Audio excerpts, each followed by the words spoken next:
Tim dokter spesialis dari Bulan Sabit Merah Indonesia atau BSMI yang menjalankan misi kemanusiaan di Gaza, Palestina telah kembali ke tanah air. Selama di Gaza, tim dokter BSMI menyaksikan secara langsung bagaimana kondisi Gaza yang sangat memprihatinkan akibat gempuran tentara Israel. Tim dokter spesialis BSMI yang diketuai Basuki Supartono yang juga tergabung dalam Emergency Medical Team atau EMT kedua telah kembali ke tanah air setelah mengabdi dalam misi kemanusiaan di Gaza, Palestina. Tim yang diberangkatkan pertengahan April lalu terdiri dari 4 dokter spesialis, diantaranya spesialis ortopedi, kandungan, bedah mulut, dan anestesi, serta 1 dokter gigi. Seluruh dokter anggota tim menjalani misi kemanusiaan di Rumah Sakit Al-Nasr di Khan Yunis, Gaza dalam misi medis global bersama Rahma Worldwide. Ketua tim dokter BSMI, Basuki Supartono menceritakan pengalamannya bagaimana ia memberikan pelayanan medis terhadap penduduk Gaza di tengah gempuran pasukan Israel. Kondisi sangat sulit ya, karena setiap saat tuh ada bom, ada explosion, dan biasanya nanti ada ambulans apakah ke kamar jenazah atau ke IGD, lalu nanti ada operasi di rumah sakit kami. Kami ditugaskan di Rumah Sakit Al-Nasr Hospital di daerah selatan Khan Yunis. Ini adalah masalah-masalah kedokteran dalam kondisi perang. Jadi cederanya sangat multiple. Satu orang pasien bisa mengalami cedera di kepala, di wajah, di mulut, di leher, di dada, di perut, di anggota gerak atas dan bawah, itu secara bersamaan.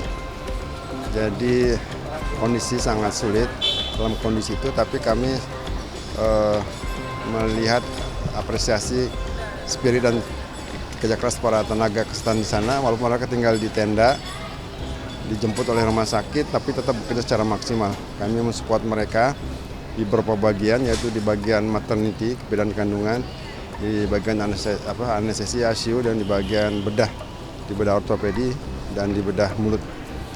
Mungkin pemerintah kita bisa membantu agar segera dibuka jalur koridor kemanusiaan. Saya pikir sudah sangat-sangat mengkhawatirkan. Mungkin hanya bisa bertahan sekitar 30 hari lagi untuk kesehatan, terutama alat kesehatan. Demikian yang disampaikan oleh Direktur Rumah Sakit Al-Nasr.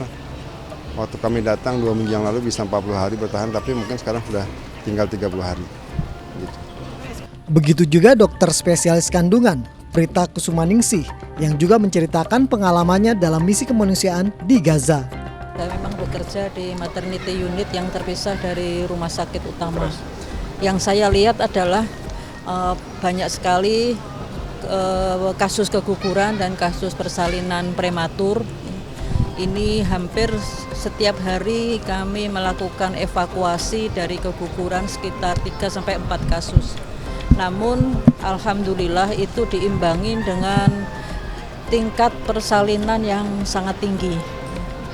Dan memang tidak ada keluarga berencana atau kontrasepsi di sana, dan saya menganggap ini sebagai hikmah. Saya melihat kesulitan memberikan ASI dari ibu-ibu pasca persalinan. Hal ini diakibatkan oleh kekurangan nutrisi dari si ibu. Jadi kami juga berharap obat-obatan untuk ASI booster atau nutrisi untuk ibu yang baru melahirkan itu bisa ditingkatkan, meskipun pada faktanya realita di lapangan hal itu sulit terjadi. Bulan Sabit Merah Indonesia telah 2 kali mengirimkan tim dokter untuk misi kemanusiaan ke Gaza, Palestina. Rencananya tim dokter ketiga akan kembali diberangkatkan pada bulan Juli mendatang. Anindika Pribadi melaporkan dari Tangerang, Banten.